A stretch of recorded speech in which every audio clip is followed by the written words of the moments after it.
and welcome to my channel. My name is Lynn, and this video I'll just be swatching out the various media supplies that I picked up from the Spellbinders spring warehouse clearance sale. I am not going to talk through thoughts and opinions. I'll do that in a second video after everything's dried and I've had a chance to maybe work with the supplies a little bit more than just to swatch. But I am going to timestamp this video, so if there's a particular product that you want to see swatched out, then you can just hover over the timeline and skip straight to that. So what I'll be swatching in this video are the Fun Stamper's Journey Liquid Color, the Color Splash, and the Silks. I'll also be swatching out the Jane Davenport Inkredible inks and the AquaPastels.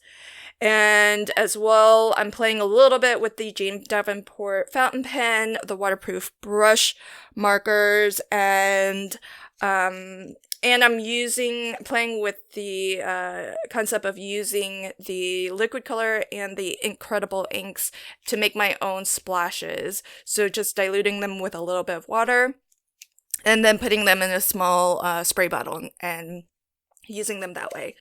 In terms of my swatching technique, all of this is on mixed media paper, which I thought was a nice compromise between cardstock and watercolor paper.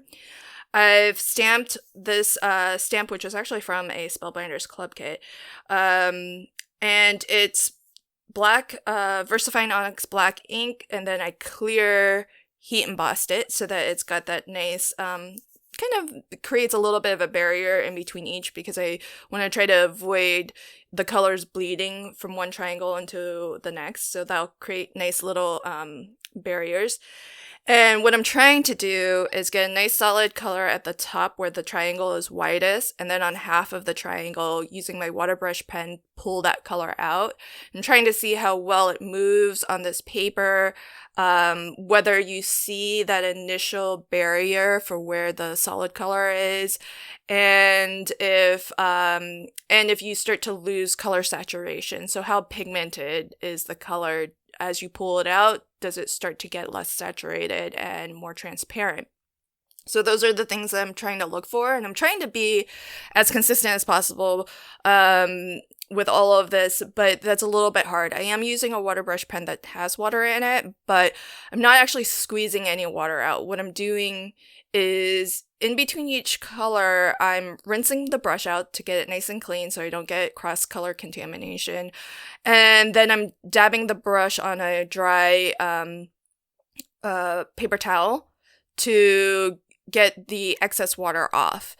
And then that's it. As I go to pull that color out, I'm not squeezing any additional water out. So hopefully the brush just has enough moisture to move it without picking up too much of the ink off of the paper, but also at the same time not adding water and diluting the color too much as it's pulling out. So that's what I'm trying to do. Of course, it's a little bit hard to control because I can't tell how much water is coming out, how much ink is going into the brush.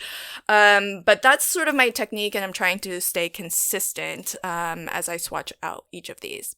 Okay, so I'll set the rest of this video to some music so you can sit back, enjoy, and I'll have a separate video where I show the swatches after they've dried and share some opinions and thoughts on each of these products. Thanks so much. Until next time, happy crafting and have a fantastic day. Bye.